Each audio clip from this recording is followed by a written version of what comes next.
54쪽.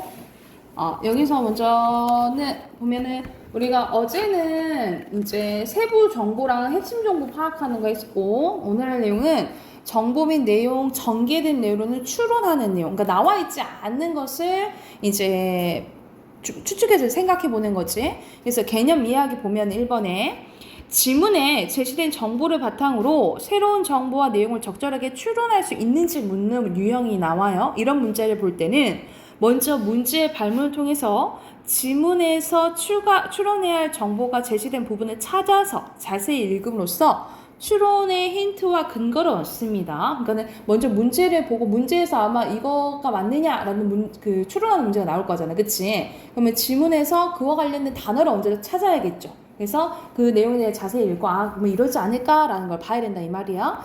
그리고 추론한 내용과 정보와 내용을 바탕으로 이 오지선다형이잖아요. 그 보기들의 적절성을 판단한다라고 보면 돼요. 그러면 예시문 한번 봐볼게. 예시문 첫 번째 보면은 자, 밀폐된 용기 속에 물을 담아두면 물 분자들은 표면에서 일정한 속도로 증발한대요. 물이 이제 증발하잖아요, 그지? 이 과정에서 액체 상태의 물이 기체 상태로 변하기 때문에 물의 양은 점점 줄어드는데, 이거는 우리가 상식으로 알 수 있잖아요, 그죠? 그렇지만 일정한 시간이 지나면 물의 양은 더 이상 줄어들지 않는데요. 그 이유는, 자, 이유가 바로 나와. 자, 물에서 증발하는 분자수와 물로 돌아온 분자수가 같아지기 때문이래요. 그래서 기체 상태의 분자들이 액체로 돌아오는 과정을 응축이라고 하는데, 그러면 응축이라고 하는데, 자, 밀폐된 용기 속에서 증발된 기체의 분자수가 많아질수록 응축 속도가 빨라져서 결국 증발 속도와 같아진대요. 그래서 이 증발 속도와 응축 속도가 같은 때를 뭐라고 한대요? 평형 상태라고 하는데, 이때부터 물의 양이 줄어들지 않는데, 이게 평형 상태의 특징이라고 보시면 되겠죠. 그리고 평형 상태에서 증기가 나타나는 압력을 뭐라고 한대요? 액체 증기압이라고 한대요. 그래서 여기서는 응축, 평형 상태, 액체 증기압에 대한 설명 나오네, 그치? 자, 라면 스프를 넣은 물은 일종의 용액이라 하는데, 용액의 증기압은 용액의 농도와 온도, 용매의 종류에 따라 변한대요. 순수한 용매만 있을 때에는 용매의 표면 전체에서 증발이 일어나는데, 그러나 용액은 표면에서 비휘발성 용질이 차지하는 부분만큼 증발이 일어나지 않는데, 그러니까 일반 물이 있을 때랑 다른다는 거죠. 이제 막는 게 있어가지고. 그래서 용액의 증기압은 순수한 용매의 증기압보다 어떠진대요? 낮아진대요. 자, 용액의 비휘발성 용질이 많이 있을수록, 그리고 즉 용액의 농도가 진할수록 표면에서 증발할 수 있는 용매 분자가 적어지죠. 그래서 용액의 증기압이 더 어떻게 된대요? 낮아진다라고 보시면 되겠죠. 한편 온도가 높아지면 분자의 온도가 활발해서 증발하는 용매 분자수가 많아지고, 이에 따라서 용액의 증기압이 높아진다라고 보시면 되겠죠. 그래서 여기서는 용액의 증기압이 용액의 농도와 온도, 그리고 용매의 종류에 따라, 그리고 마지막은 온도에 따라 달라질 수가 있다는 거잖아요, 그치? 그 내용이에요. 그럼 보기 한번 봐볼게. 이제 이거 갖고 이제 내용을 추론하는 거야. 그러면 밀폐된 용기 속의 물은 처음에는 증발 속도가 응축 속도보다 빠르겠습니까? 네. 그렇죠. 빠르죠. 찍지 말고요. 그리고 라면 스프와 관련된 건 이 문단에 나와 있잖아요, 그치? 많이 넣은 물은 물표면에 증발하는 물 분자수가 많아질 거예요. 왜냐면 라면 스프가 있다라는 걸 막는 것이 많은 거잖아, 그치? 그러면 증발할 수 있는 게 적어지겠죠. X가 되겠지, 그치? 근데 여기서 1번은 기역과 니은의 근거가 되는 문장에 밑줄을 칠해요. 그러면 해당하는 거 밑줄 그어볼게. 기역에 해당하는 것은 1문단에 있었죠. 어디 있었어? 여기 있지? 여기 밑줄 그으면 되겠네. 여기가 기역에 해당되는 부분, 기역을 알 수 있는 부분이라고 보시면 되고요. 아까 니은은 라면 스프니까 2문단에 있잖아, 그치? 근데 막는 게 많아질수록 증발하는 게 적어진다 했죠? 어디 있어? 여기에 있네. 그렇죠? 여기 부분 표시하시면 되겠죠. 여기가 니은에 해당되는 거라고 보시면 돼요. 이게 기역에 해당되는 부분, 이 부분이 니은에 해당되는 부분이라고 보면 되겠지. 여기가 됐나요? 그래서 순서대로 적절하다, 적절하지 않다 이렇게 표시하면 되겠죠. 여기가 됐어요? 됐어요? 두 번째는 전개될 내용을 이어질 내용을 추론하는 거예요. 첫 번째, 지문의 내용이 화제와 관련하여 어떻게 진행될지를 적절하게 추론할 수 있는 추론할 수 있는지 묻는 문제가 나오는데, 각 문단의 중심 내용을 통해서 내용들의 논리적인 관계를 파악하면 그 다음에 뭐가 이어질지 알 수 있다라고 보시면 돼요. 이거는 너무 쉬운 게 거의 앞에서 어떤 것에 대해서 얘기해 줄지가 나와요. 그래서 그 문장만 잘 찾으면 되는 거예요. 예시문 한번 봐볼까? 라면을 끓일 때 스프를 미리 넣으면 물만 끓일 때보다 끓는데 더 오랜 시간이 걸린다. 이것은 스프가 물에 녹으면 물의 끓는 점이 높아져서 더 많은 열을 가해하기 때문인데, 그렇다면 스프를 넣는 물의 끓는 점이 순수한 물의 끓는 점보다 높은 이유는 무엇일까? 라고 했어. 그럼 어떤 내용이 이어지겠니? 스프를 넣은 물의 끓는 점이 순수한 물의 끓는 점보다 높은 이유에 대해서 설명하지 않겠어, 그치? 그러면 이 문장 쓰면 되는 거예요. 이거에 대해서 얘기할 것이다, 이렇게 쓰면 되겠지, 그렇죠? 밑에 답은 스프를 넣는 물의 끓는 점이 순수한 물의 끓는 점보다 높은 이유에 대해서 이유에 대해서 뭐 이렇게 안 써도 되고 이유를 설명할 것이다. 라면 스프겠죠? 앞에 라면 스프를 넣고 이렇게 쓰면 되겠지, 그치? 간단하죠, 그쵸? 그럼 두 번째 거 더 해볼게. 자, 1문단 보면 밀폐된 용기 속에 물을 담아두면 물 분자들은 표면에서 일정한 속도로 증발하는데, 이 과정에서 아까 좀 했던 거네, 그치? 했던 지문이네. 1문단 넘어갈게요. 2문단도 마찬가지잖아, 그치? 앞에서 했던 그대로 나온 거잖아요, 그쵸? 왼쪽에서 했던 거. 그럼 여기서는 봐봐. 용액의 증기압은 용액의 농도와 온도, 용매의 종류에 따라 변화한대. 그러면 이 변한다는 내용이 이어질 거잖아요, 그치? 그러면 이거는 어디에 쓰면 되겠어요? 바로 2번에 쓰면 되겠지, 그치? 그대로 쓰시면 돼요. 용액의 증기압이 용액의 농도와 온도, 용매의 종류에 따라 변한다는 내용이 이어질 것이다 라고 보시면 되고, 여기서 핵심이 되는 개념은 액체의 증기압이죠. 그래서 1번은 액체의 증기압, 그리고 2번에 이어질 내용은 마지막 문장 쓰시면 되겠죠.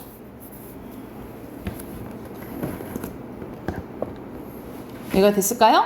그러면 여기서는 해당하는 내용, 정보 및 내용, 그리고 전개된 내용 추론하는 문제가 뒤에 각각 나와 있거든요. 56쪽부터 59쪽까지 문제 풀고 답 확인해 볼게요.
이제 둘이 같이 딱 불었어.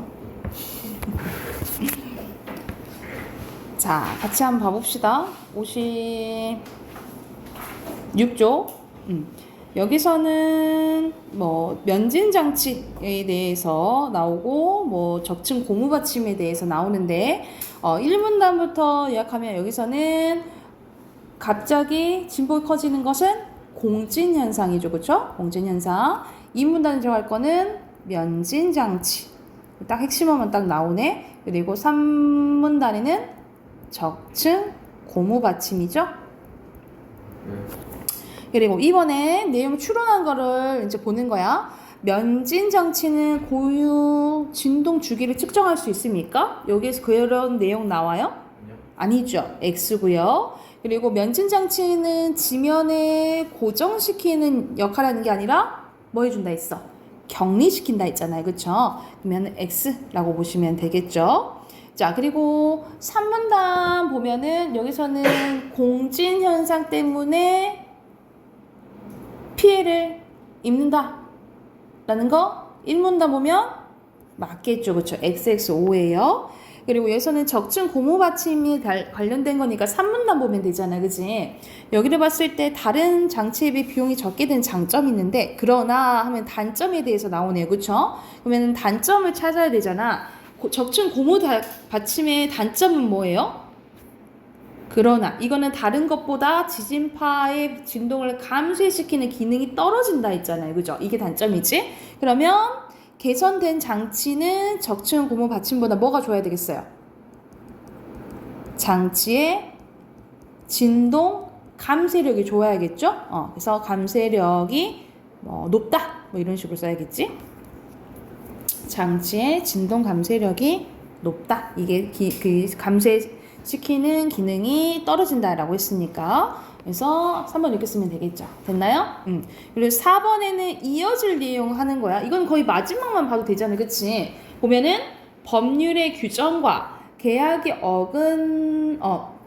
내용이 어긋날 때 어떤 것이 우선 적용돼야 하는가, 법적 불이익이 없는가라는 문제가 발생한대. 그러면 어떤 거에 대해서 법률의 규정과 계약의 내용이 어긋날 때 발생할 수 있는 문제가 이어질 것이다. 이렇게 추측할 수 있겠죠. 그렇죠? 이렇게 쓰면 되겠죠? 됐나요?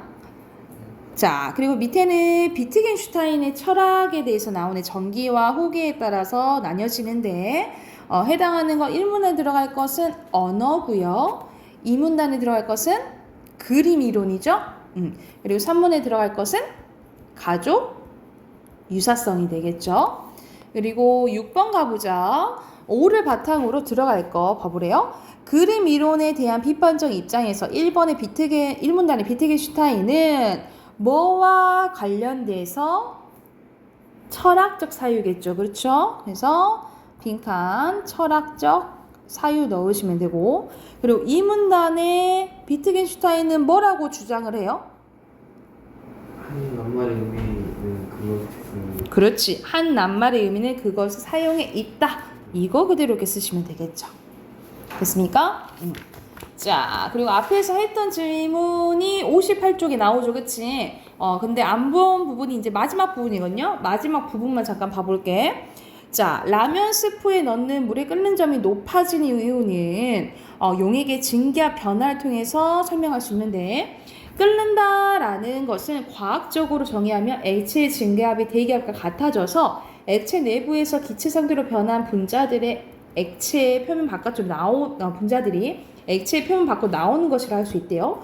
그러므로 끓는 점은 액체의 증기압이 대기압과 같아지는 온도다라고 정의할 수 있대. 그래서 비휘발유성 용질이 녹인 용액은, 그러니까 고로 라면 스프가 녹은 이제 물을 말하겠죠, 그렇죠? 이 물은 순수한 용액보다 증기압이 낮기 때문에 더 높은 온도가 되어야지 용액의 증기압과 대기압이 같아진대요. 그래서 라면 스프를 넣은 물이 순수한 물에 비해 끓는 점이 높은 이유는 이 때문이라는 거죠. 반면에 높은 산에 올라가면 대기압이 낮아지기 때문에 평지보다 액체의 증기압이 낮은 상태에서도 끓게 된다라는 거야. 그러면 끓는 점이 높아진다라는 거, 선생님은 라면 넣을 때 그냥 물도 안 끓는데 라면 스프 넣거든요. 그럼 나는 오히려 느낌상 더 빨리 끊는 느낌이었는데 오히려 아니다라는 거지, 그치? 그러면 해당하는 문제 한번 봐볼게요. 자, 1번에 적절하지 않은 것은 이거는 생각보다 문제가 쉬운 게 증발이 되면 당연히 응축 속도는 빨라져야 될 거 아니에요, 그치? 1번이 잘못됐네요. 그리고 2번에 해당하지 않는 거 말 그대로 이렇게 비휘발성 용질을 막는 게 많은 거지, 그치? 그러니까는 증발이 어렵다라고 했잖아요, 그죠? 그러니까는 답은 3번이죠. 그럼 증기압은 낮아지겠지, 그치? 증기압이 낮아져요.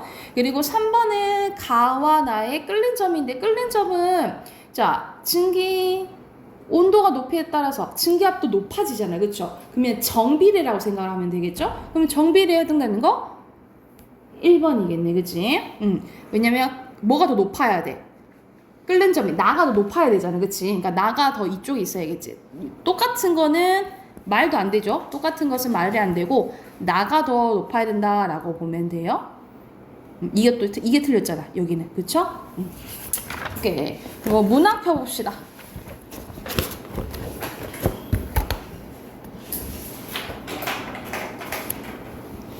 오늘 할 부분이 고전 시간이에요. 오늘은 생일인 기념 수고하시죠. 고전 시간에.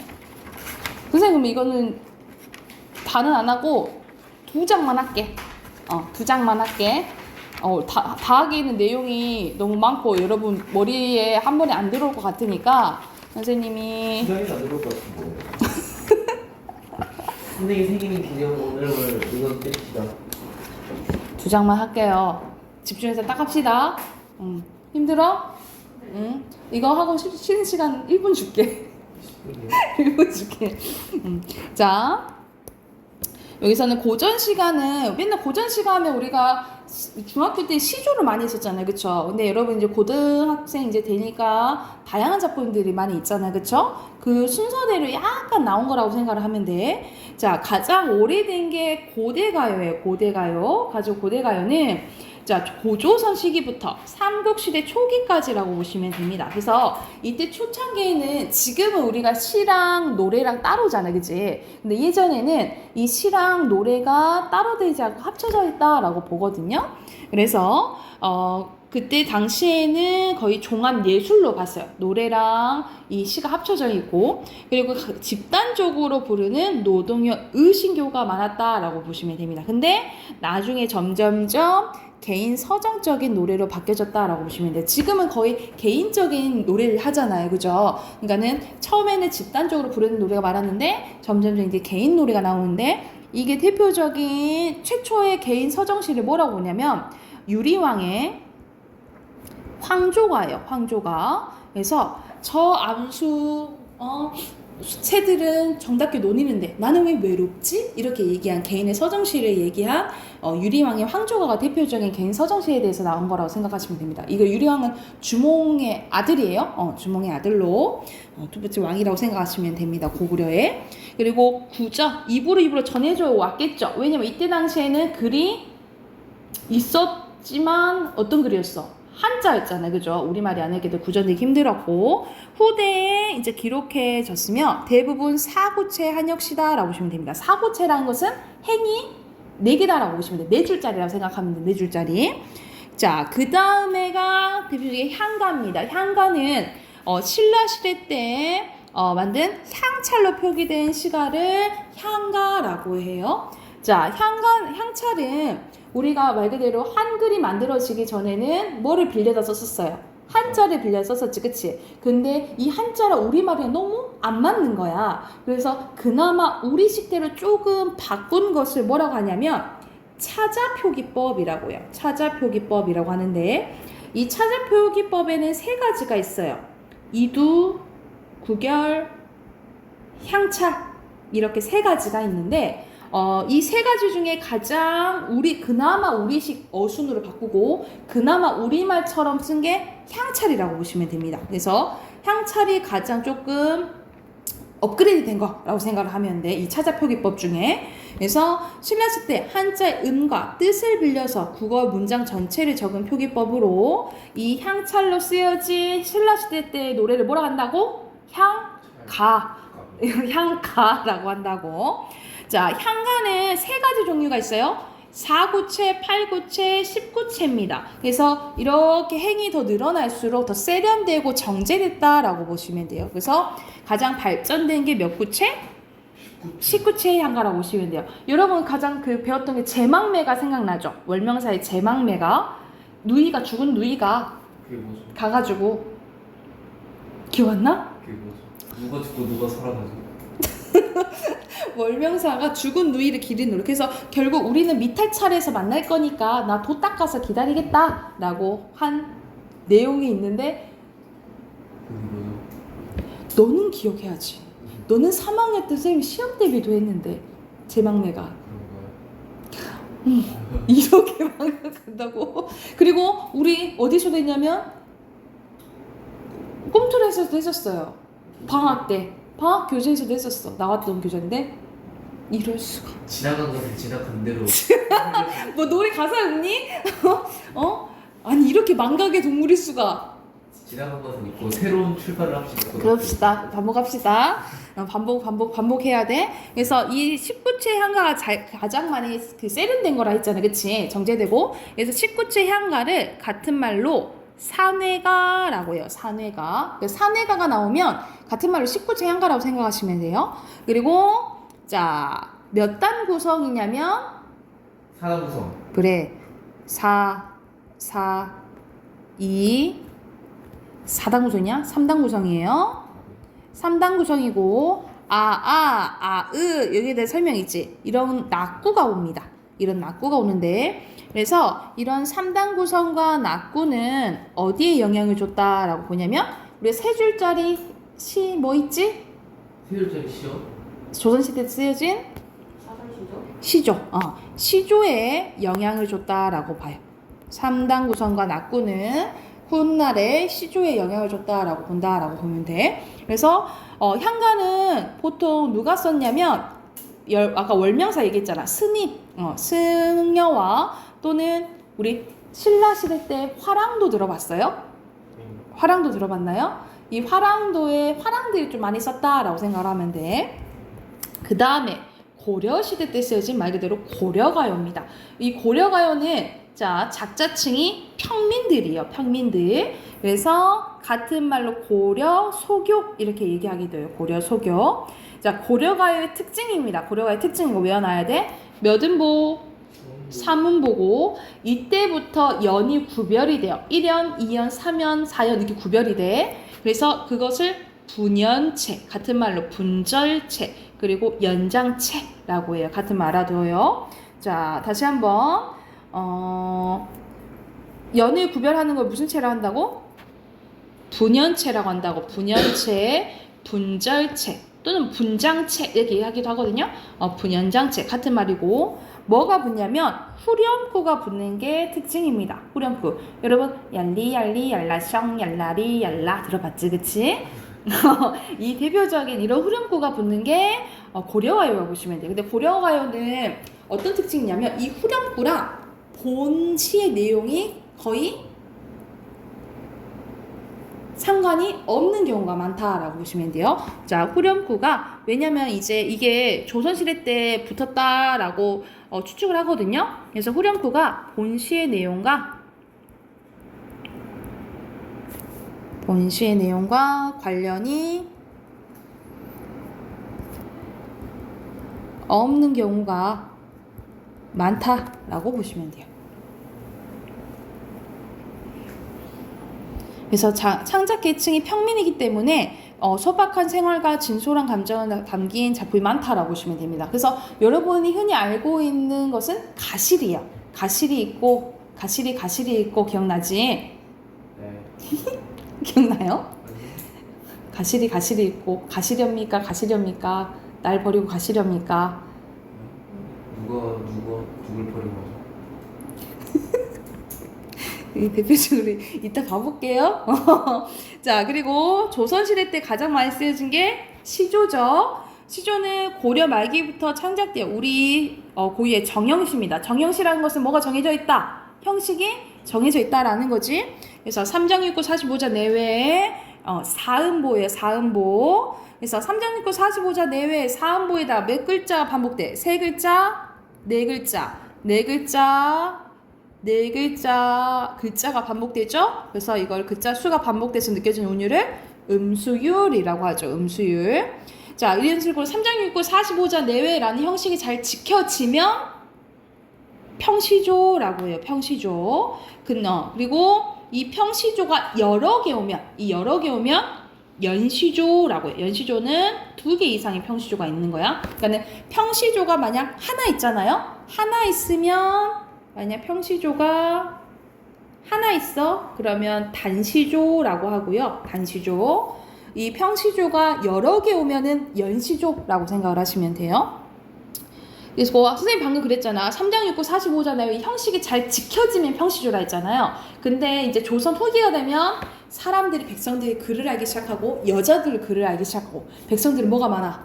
말이 많으니까 점점 시조가 길어져요. 그래서 조금 길어진 게 어시조, 많이 길어진 게 사설시조라고 보시면 됩니다. 이거는 조선 후기 때 주로 평민들이 지었다라고 보시면 돼요.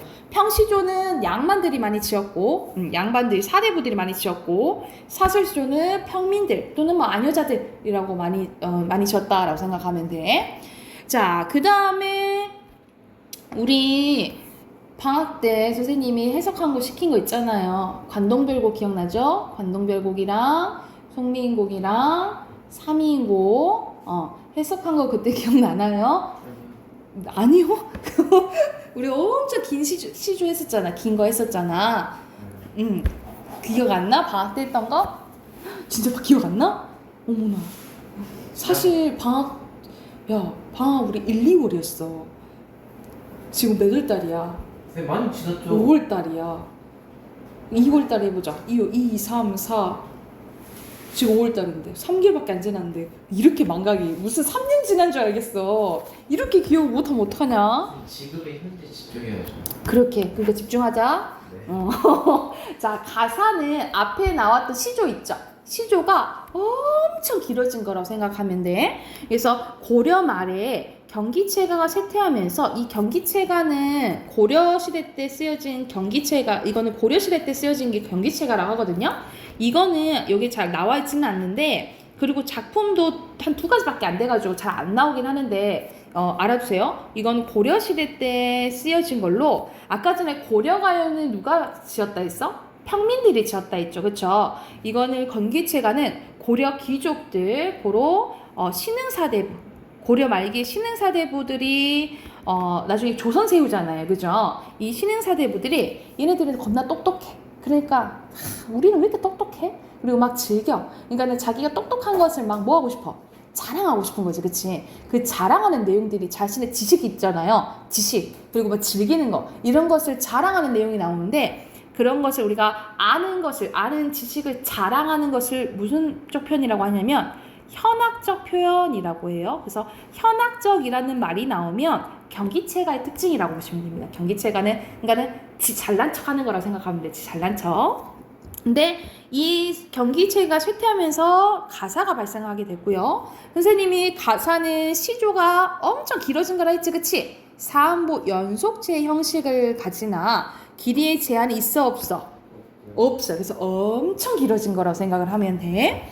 그래서 조선 전기의 가사는 임금에 대한 충신 연주지사의 방식으로 드러내고요. 조선 후기 때는 전란 이후에, 전란은 우리가 큰 전쟁 뭐 일어나? 임진왜란이랑 병자호란이 일어나잖아. 두 호란이 일어난 후에 현실을 사실적으로 묘사하거나 생활을 드러냅니다. 그래서 대표적인 이제 충신 연주시사 또는 여행 갔다 온 뭐 기행가사 이렇게 나오기도 하거든요. 이 기행가사의 대표적인 게 아까 선생님 말했던 정철의 관동별곡이라고 보시면 돼요. 정철의 관동별곡인 거예요. 강원도 지방에서 아름다움을 보고 고민하는 이제 내용, 일을 할 것인가, 놀 것인가 고민하는 이제 내용이라고 생각하면 돼. 이 정철은 뭐하러 유명하냐면 이 사람이 아마 선조 때 사람인가 그럴 거거든요. 근데 이 사람이 뭐를 좋아했냐면 술을 그렇게 좋아했어. 아주 맨날 고주망태에 술만 먹고 다니는 거야. 그랬더니 왕이 너무 걱정이 되는 거지. 자기 아끼는 이제 신하니까 술을 너무 많이 먹으니까 걱정이 되는 거예요. 그래서 하면서 술잔을 내려줘요.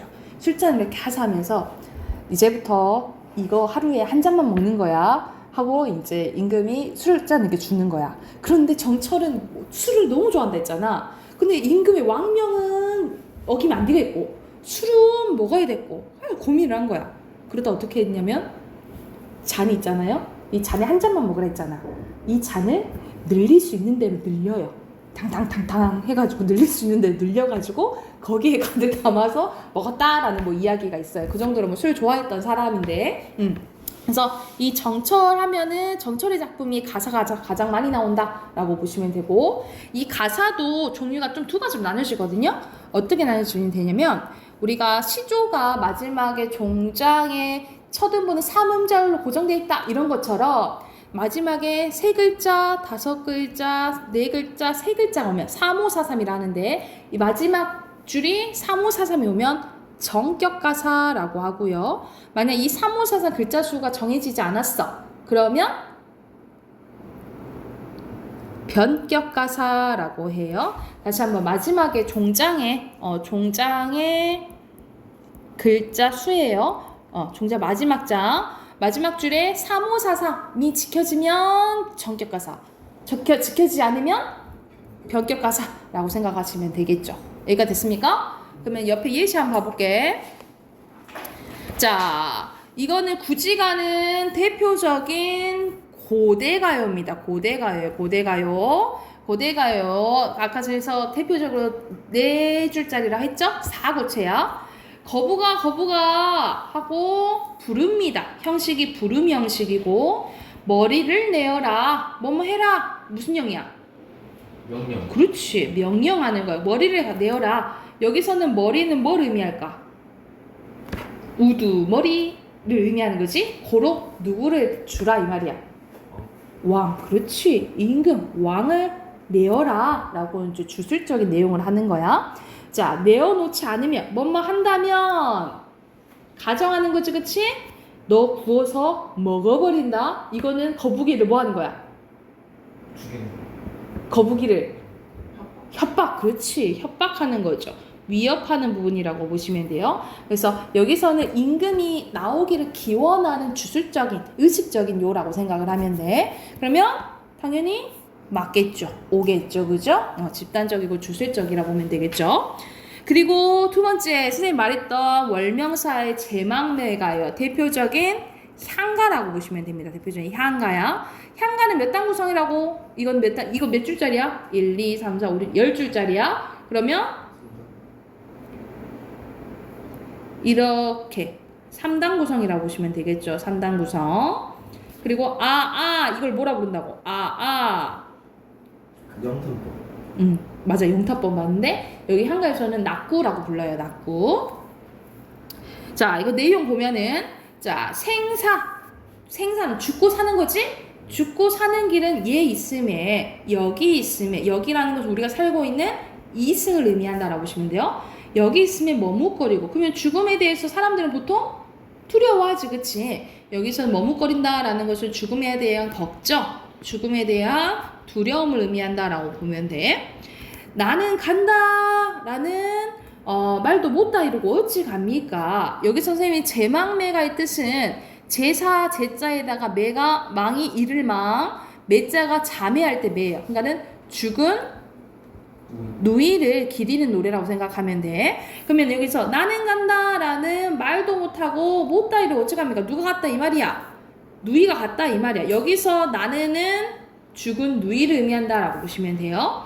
그래서 여기서는 죽은 누이가 간 것에 대한 안타까움이 드러난다라고, 안타까움, 슬픔이 드러난다라고 보시면 되고, 어느 가을 이른 바람에 일찍 왔다라는 거잖아요. 그치? 그럼 고로 누이가 일찍 죽었다는 걸 의미하는 거예요. 그래서 이른 바람은 누이의 요절을 의미한다라고 보시면 돼요. 요절을 일찍 죽는 걸 의미해. 이에 저에 여기저기에 떨어질 잎처럼 뭐뭐처럼 직유법, 죽은 누이를 떨어진 잎에 비유한 거예요.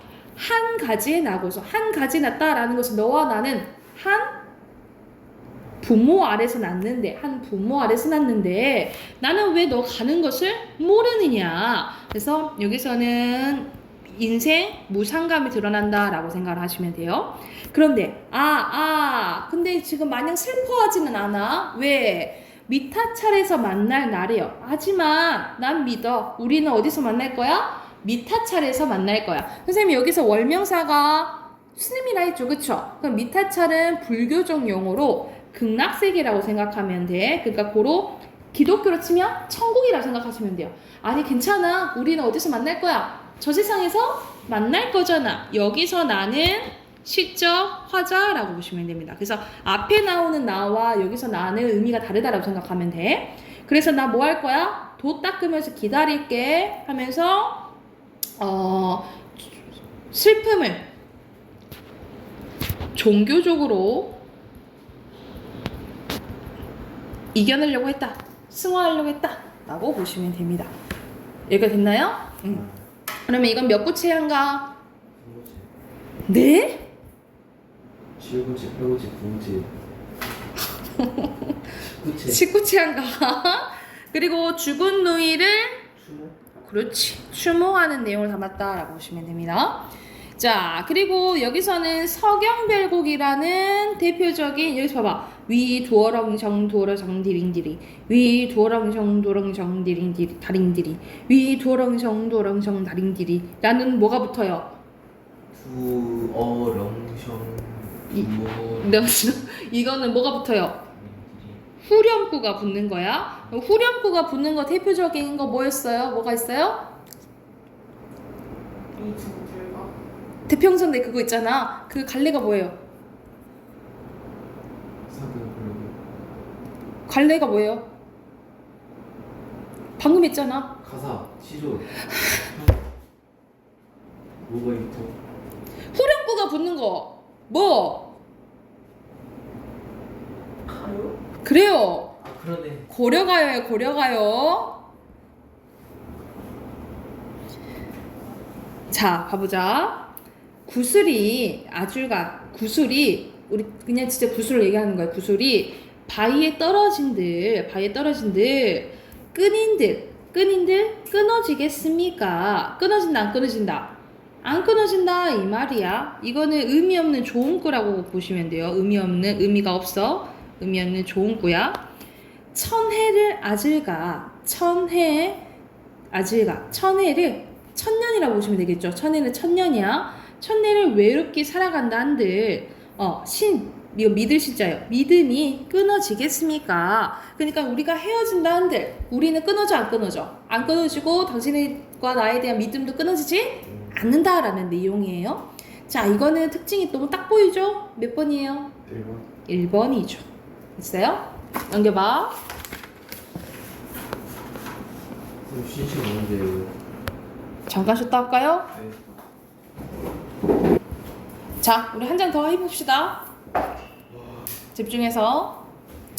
자, 여기서는 고전 시가의 주된 내용이라고 보시면 돼요. 그러니까 주제와 시어에 대해서 나오는데 뭐에 대해서 이야기하는 경우가 많냐면 나라가 망한 것에 대한 슬픔과 무상과 특히 고려 멸망. 왜냐면 고려는 말 그대로 조선 태조 이성계와 그의 신흥사대부가 아무래도 멸망시키고 새로운 나라를 세운 거잖아요. 그렇죠? 그래서 이 고려에 대한 고려 충신들이 지은 시조가 많이 나온다라고 보시면 되고요.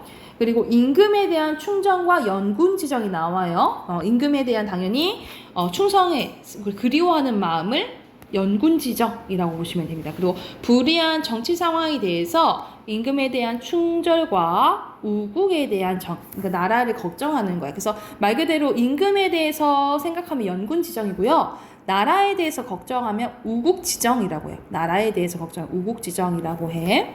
그리고 임금에 향한 신할 변치 않는 절개를 얘기하는 경우가 많습니다. 그래서 대표적으로 사군자가 나오네. 사군자는 매화, 국화 플러스 대나무, 난초 이렇게 네 가지를 사군자라고 해서 양반들이 좋아하는 거라고 생각하시면 됩니다. 지조와 절개. 그리고 또 뭐 있어? 지조와 절개 뭐 나타내는 거. 소나무 이런 것들 있잖아요. 그런 것들이 나오면 지조절개라고 보통 해석을 하시면 돼요. 그리고 포로로 잡혀있는 세자에 대한 뭐 충성심, 그리움을 표현한 작품이 나오거나 뭐 이런 경우가 있다는 거죠. 그리고 가장 말이 나오는 게 자연 얘기 나오지, 그치? 자연 이야기 나오는데 전원세간의 즐거움 그리고 자연을 누리는 삶에 대한 안분지족을 얘기하는 경우가 많아요. 안분지족은 자기 분수에 맞게 그것을 소박한 삶을 살면서 그거에 대해서 만족하면서 사는 것을 안분지족이라고 해요. 또는 내가 가난하더라도 자연을 이렇게 귀해서 살면 행복하다와 관련된 것은 안빈낙도라고 해요. 안빈낙도. 가난한 빈자예요. 그래서 가난하더라도 편안하게 이 자연에서 즐기는 것을 안빈낙도라고 해요. 안빈낙도. 그리고 자연 속에 즐기는 풍류, 즐기는 거. 그리고 속세와 멀어져 은거하는 삶에 대해서 얘기한다라고 생각하시면 돼요. 숨어서 사는 거야. 그래서 보통 자연에 대해서 즐기는 것을 얘기를 하면 뭐라고 하냐면 강호한정가라고 하거든요. 강호한정. 그러니까는 강호는 강강자에다가 호수 호자거든요. 고로 강호는 자연을 의미해. 자연에서 한가롭게 느끼는 정에 대해서 얘기하면 강호한정가라고 하고, 만약 자연도 얘기하고 내가 근데 자연에서 이렇게 즐길 수 있는 것은 임금님 덕분입니다 라고 돌리는 경우가 있어. 그래서 만약 자연 플러스 임금에 대해서도 생각해. 그럼 뭐라고 하냐면 강호가도라고 해요. 강호가도. 그래서 자연만 얘기하면 뭐라 한다고? 강호한정가. 그리고 자연 플러스 임금까지 걱정을 해. 그러면 강호가도라고 한다라고 보시면 돼요. 이렇게 됐나요? 그럼 옆에 예시문 봐볼게. 여기서는 길제는 고려 말 이제 사람이라 보시면 되고, 고려의 멸망에 대해서 이제 안타까워하는 시조라고 보시면 됩니다. 시조예요. 500년 도읍지라는 것은 고려를 얘기하는 거야. 고려의 도읍지라는 거 수도는 개성이겠죠. 필마로 돌아드니, 필마는 한 필의 말로 돌아드니까 산천은 의구하되, 산천은 자연이라고 보시면 되겠죠. 산천은 변하지 않는데 의구는 변하지 않는다는 소리야. 인걸은 여기 사람을 말하죠. 인재는 간디없다라는 거야. 그러면 여기서 봐봐. 자연은 그대로인데 사람은 없다라는 거잖아. 대조죠, 그쵸? 그래서 대조 쓰였고, 그리고 비슷한 문장 구조 대구법도 쓰였다라고 보시면 돼요. 산천은 의구하되 인걸은 간디없다라고 비슷한 문장 구조 반복됐다라고 보시면 돼요. 아셨죠? 어집어 여기서는 감탄사라고 보면 돼. 라고 어집어 쓰였으면 영탄법이라고 보면 되겠죠? 자, 태평여월이 꿈이런가 하노라. 태평여월은 고려가 500년 동안 평안했는데 그 평안했던 시절에 다 뭐 같구나? 꿈 같구나. 왜냐면 고려가 멸망해버렸잖아. 그치? 그래서 여기서는 나라가 멸망한 것에 대한 무상감이 드러나 있다라고 보시면 돼요. 자, 그러면 이 작품은 고려 왕조의 신하 길제가 지은 시조죠. 그치? 그리고 이 작품의 화전은 고려의 도읍지를 혼자 방문하여 끊임없이 뭘 보면서? 자연을 보면서 마치 지난 500년이 꿈인 것처럼 느끼고 있죠. 그렇죠? 주된 내용이지.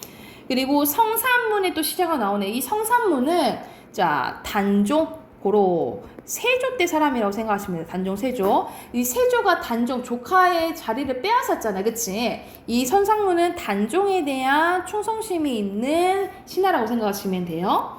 자, 그래서 뭐라고 말하냐면 이 몸이 죽어서 무엇이 될꼬 하니 복례상 제일봉에, 복례상에는 제일 위에 있는 거래 낙낙장송이 될 거다. 여기서 송 뭐야? 소나무 얘기하는 거지, 그치? 여기서는 엄청 가지가 길게 큰 소나무가 될 거다라고 얘기를 한 거야. 그래서 백설은 힘들게 하는 눈이라고 보시면 되겠는데, 시련, 뭐 고난일 수도 있지만 시대적 배경으로 봤을 때 수양대군의 일파가, 수양대군은 고로 세조죠. 세조의 일파가 엄청 세진 것이라고 보면 돼. 이 백설이 만건곤할 때, 이 백설이 가득할 때, 또는 이 세조의 영향력이 가득하다 하더라도 난 그 속에서 뭐 할 거야? 독야청청할 거다. 혼자 푸르게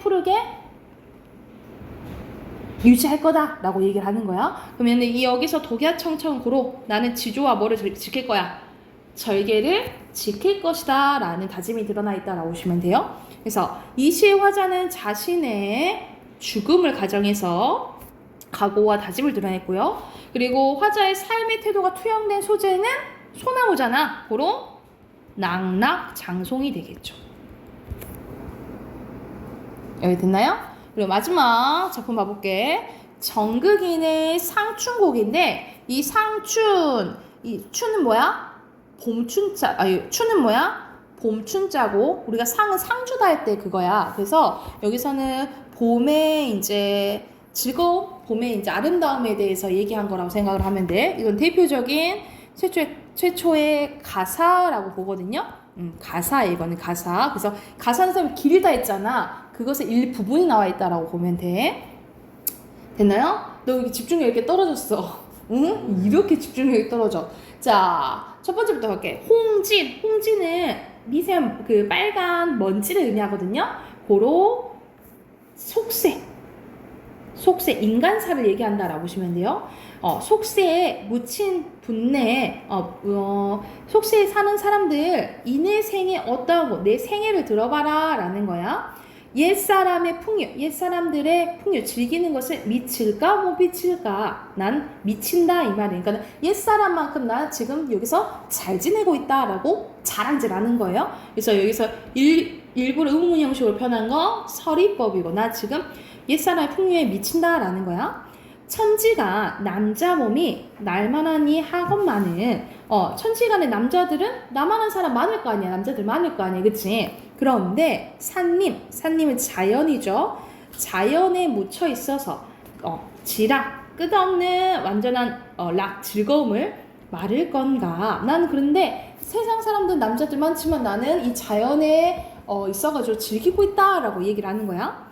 수산모옥을 작은 이제 집이라고 생각하시면 돼요. 벽계수 앞에 두고 물에 앞에 두고 송죽 울루리에 나는 풍월 주인, 자연 주인 되었다라고 얘기를 하는 거야. 나 지금 자연의 주인 된 것처럼 즐기고 있다라고 표현한 거예요. 엊그제 겨울이 지나서 새봄이 돌아오니 계절적 배경인데 새봄이야. 도화행화, 이제 꽃이 피고 꽃이 석양리에 피어 있고 녹양향초는 초록초록한 초들은 새우, 가랑비에 푸르다라는 거야. 그래서 여기서는 비슷한 문장 구조 반복되죠? 대구법 쓰였고 그리고 아름다운 봄의 경치를 묘사했다라고 보시면 되겠죠. 꽃이 피어있고 막 그 파릇파릇 풀이 푸르다라고 했잖아요. 그쵸? 칼로 말아낸 것과 붓으로 그려낸 것과 그만큼 조물주가 만든 것처럼 이렇게 빚어놓은 것처럼 너무 아름답다라고 표현한 거야. 조화신공이 조물주가 물물마다 사물마다 야단스럽다 끝내주게 만들었네 자연 하고 감탄하는 거예요. 그래서 여기서는 야단스럽구나 감탄하는 거니까 야단스럽구나 화려하구나 라고 감탄한 부분이어서 영탄법 쓰였다라고 보시면 돼요. 수풀에 우는 새는 춘기를 못 내겨 봄 기운을 못 내겨워서 소리보다 교태돼. 그래서 여기서는 새가 봄 기운이 막 운다고 표현한 거잖아. 지금 봄에 엄청 취했다라고 표현한 거잖아요. 고로 누구도 취했어. 나도 취한 거야. 그치? 그래서 여기서 수풀에 우는 새는 감정 이입의 대상이라고 보시면 돼요. 그럼 이렇게 감정이입의 대상을 뭐라고 하지? 객관적 상간물이라고 하죠. 그래서 여기 수풀에 오는 새는 객관적 상간물이라고 보면 돼. 자, 소리마다 교태로다. 무라일체는 뭐야? 자연과 내가 하나가 된 거야. 흥이라 다를 소냐? 다르지 않다라는 거죠. 또 서리법 쓰였죠. 그래서 여기서는 이제 봄 기운에 대해서 예찬하는 가사라고 보시면 돼요. 여기서는 사안보 형식은 맞죠? 근데 평시조로 이루어진 연시조야? 아니 가사라 했죠. 그리고 화자는 가난하지만 자연 속의 즐거움으로 자부심을 느끼고 있죠. 이랬나요? 우선은 문학은 여기까지 하고요. 우리가 어저께 문법 숙제 내줬지? 그거 답 확인할게요.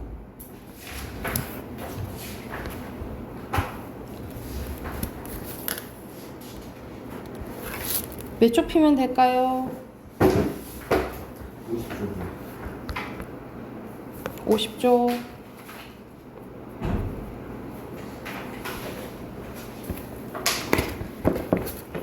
답 확인합시다.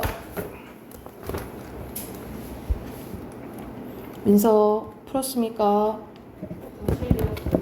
풀었습니까? 가서 봐해. 알겠지?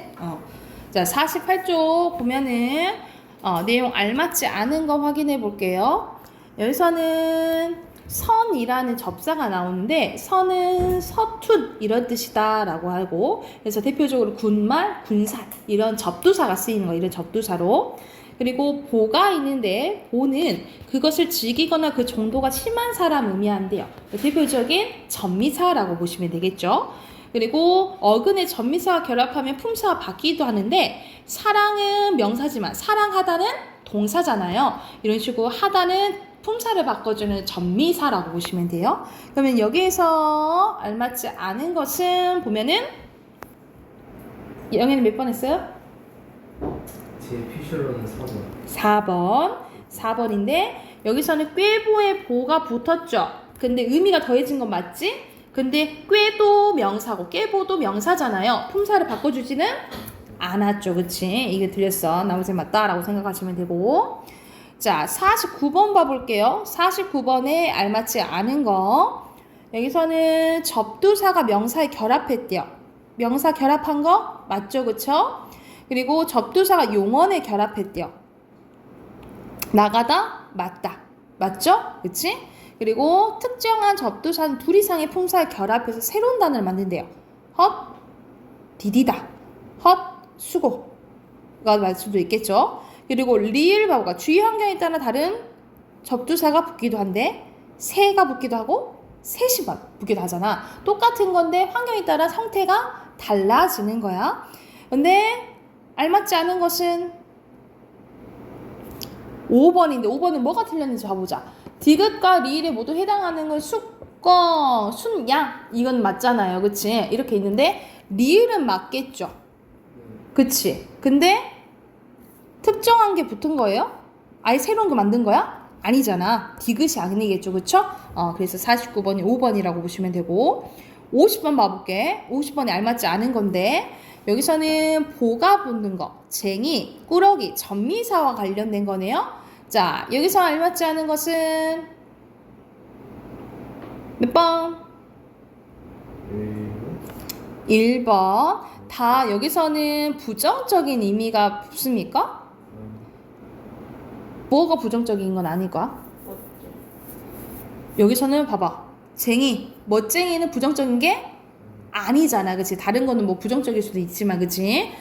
그래서 다 그런 건 아니죠? 50번 1번이고 51번 가볼게요. 51번에 알맞지 않은 건데, 알맞지 않은 거 몇 번? 5번. 5번 어디가 잘못됐을까요?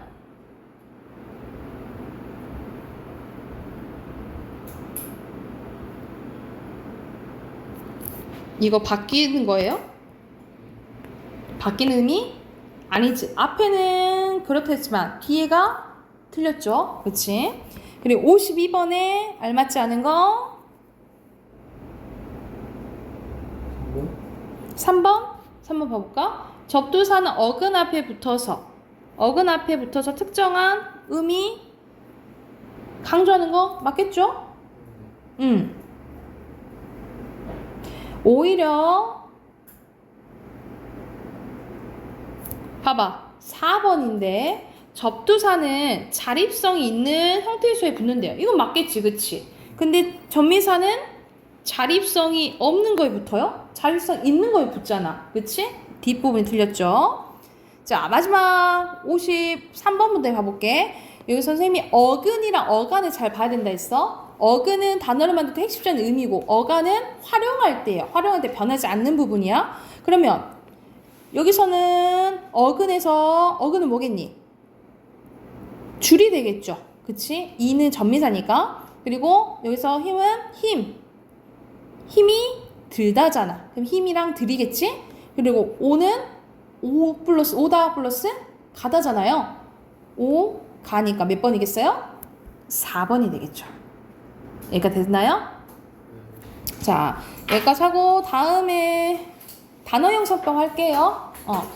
숙제 없어요. 너무 피곤하네 인생이. 어휘 외워오세요. 아셨죠? 영현이는 하루 쉬어. 나이스. 민서랑 지은이는 봐야 되니까. 알겠지? 응.